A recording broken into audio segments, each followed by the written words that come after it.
House of Commons agriculture committee the chair ਕੌਡੀ ਬਲॉयस ਨੇ global food ਸੁਰੱਖਿਆ ਤੇ ਰੂਸ ਦੇ ਯੂਕਰੇਨ ਤੇ ਚੱਲ ਰਹੇ ਹਮਲੇ ਦੇ ਪ੍ਰਭਾਵਾਂ ਬਾਰੇ ਕਮੇਟੀ ਦੀਆਂ ਚਿੰਤਾਵਾਂ ਨੂੰ ਉਜਾਗਰ ਕਰਨ ਲਈ ਪਾਰਲੀਮੈਂਟ ਹਿੱਲ ਤੇ ਇੱਕ ਨਿਊਜ਼ ਕਾਨਫਰੰਸ ਕੀਤੀ। ਉਹਨਾਂ ਵੱਲੋਂ ਕਮੇਟੀ ਵੱਲੋਂ ਕੀਤੇ ਜਾ ਰਹੇ ਇਸ ਵਿਸ਼ੇ ਤੇ ਕੰਮ ਬਾਰੇ ਚਰਚਾ ਵੀ ਕੀਤੀ ਗਈ। I'd like to recognize that my colleagues are here joining me today as well. They are present in the room, and I'd like to thank them for their collective work. We have from the Liberal Party, Ryan Turnbull, who is the Member of Parliament for Whitby, who serves on the committee. The members of the committee have called for a press conference with the media today to highlight our collective concern of the implications of the war in Ukraine on global food security. We are also seeking to highlight the work the committee has undertaken on this subject with our first meeting on Monday, hearing from witnesses such as Member of Parliament Yulia Klemenko, academics from the Kyiv School of Economics, representatives from the European Union, and the Food and Agriculture Organization of the United Nations. Today, in fact this afternoon, we'll be hearing directly from the Minister of Agriculture in Ukraine, Mykola Sukolski, about the situation on the ground, the deliberate targeting of crucial agriculture infrastructure in Ukraine by the Russian Federation, and the estimated ability for Ukraine to be able to provide its agriculture exports to the world market.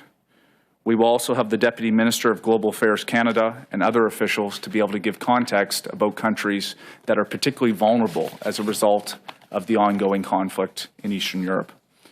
I want to highlight some facts and realities of the repercussion of what we've already heard to date. First, I believe it's well known, but Ukraine is an important global exporter of a variety of agriculture commodities. Truly, it is the breadbasket of Eastern Europe. The country exports around 58 million tons of agriculture commodities annually, with 90% of those exports being shipped through the ports in Azov and the Black Sea. Ukraine feeds 400 million people, people around the world, many of whom live in lower income countries. Ukraine is the largest global exporter of sunflower oil with around 47% of supply and accounts for 10% of global wheat exports, 15% of corn, 18% of barley, and really importantly, the World Food Program buys nearly 50% of its wheat from Ukraine. Since the outbreak of the war, Russia has been blockading the ports on the Black Sea that are so crucial to being able to move agriculture products. In Kharkiv, the Russian army has intentionally destroyed Ukraine's only national center for plant breeding research, which contained over 160,000 varieties and hybrids of seeds from around the world.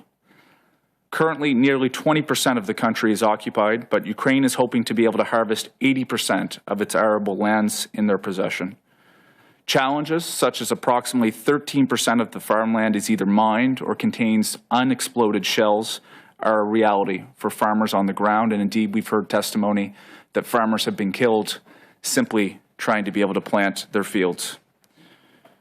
We also have heard directly from Member of Parliament Klemenko about the reality that Russia is stealing grain from Ukraine.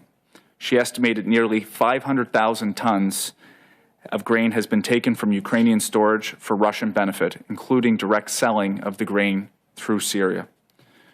Beyond the immediate challenge of planting and harvesting crops, there are approximately 22 million tons of grain in storage from the 2021 season that has been unable to be moved.